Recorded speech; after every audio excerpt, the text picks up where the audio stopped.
I couldn't find any good videos on how to replace broken tiles, so I'm gonna make one. This is what I've done to the bathroom. So I had a bunch of busted up tiles. I took them out. I have some there. I have a corner piece where the jacuzzi is, two there, and then one over here. And what I found underneath it was a mess. So I cleaned it all out. I vacuumed it. I chipped away at all the edges. Like along here, I chipped away with a screwdriver and a hammer to make it all smooth for when I put the new tiles in. I have bought some new tiles right there that I'm going to put in little tiles. It's not going to match the rest, but the floor, it's an old house. The floor's not straight and they keep breaking.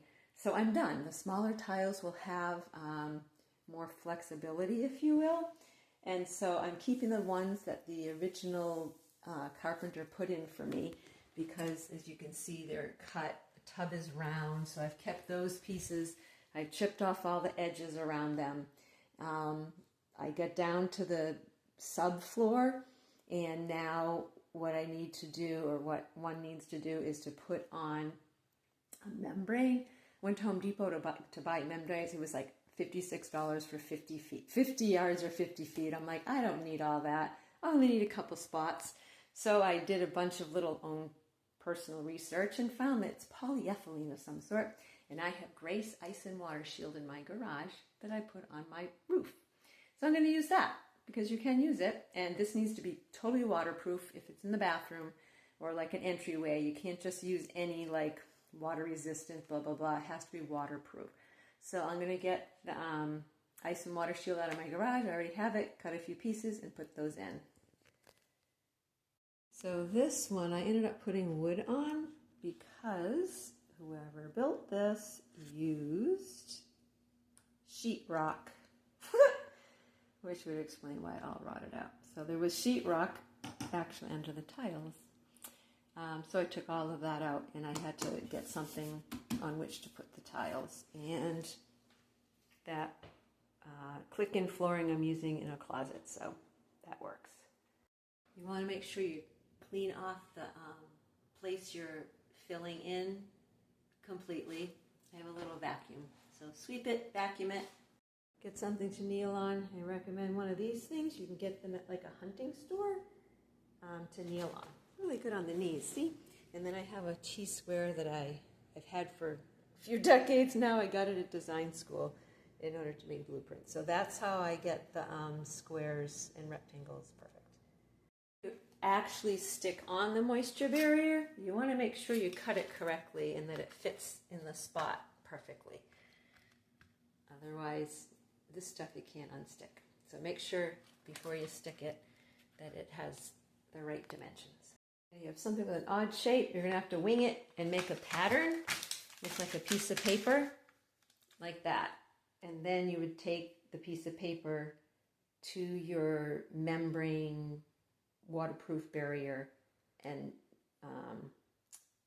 make it like a stencil. Just trace around it and then cut it out. This one was so difficult to get the shape, but I did it. So all 1, 2, 3, 4 have the waterproof barrier now. Next, you want to put the tiles in. Just lay them in, don't glue them in yet, to make sure everything fits. So these are new tiles. I'm using old tiles too.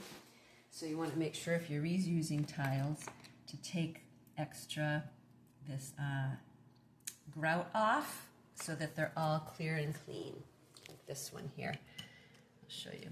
So I took off the grout. There's stuff on the bottom, try to get that off too.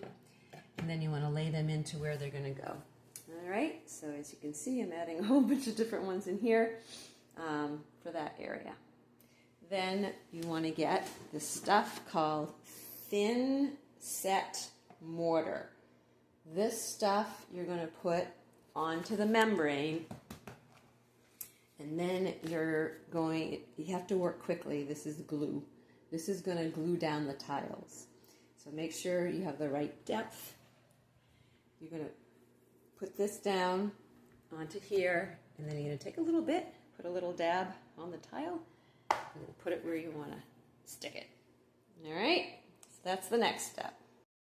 All right, so opening the bucket was hard, but I got the first square covered in the stuff. The directions say you're supposed to take some other instrument and make like grooves in it. I haven't done that. It should stick in though. And this should go right in there like that. Good. It says don't step on it either. All right, so don't go around stepping on it for 24 to 72 hours. All right, so I'm going to squish it in a little bit like that. Very good. Oh, I'm so proud of myself. Look what I did. That looks good. Oh, I didn't mention this before. These come in different colors. This stuff here. Make sure that stuff you get, check the label. See how it says gray? You want my grout is gray already. So you want to make sure you get the right color. And then it just goes in like that. Very good. Oh, I did it. I'm so proud of myself. And then afterwards, you can take grout and fill in between. All right, so I'm going to finish the rest of them. I have all the patterns organized. This was the easiest one. So I did it first because I've never done this before and I wanted to make sure. So it's way easier than I thought with that stuff. Although it's sticky, so it was hard to spread around in the little area. But you'll figure it out. And I just, like I use, it's doing mudding on walls is easier, but I just use like the edge like this to kind of scrape it off this and then to keep it neat around the edges. So just take your time. All right. All right, so I got that one done. That was the hardest one. Get this corner done. They all came out really well. This is my first little project ever doing this, so I'm very proud of myself.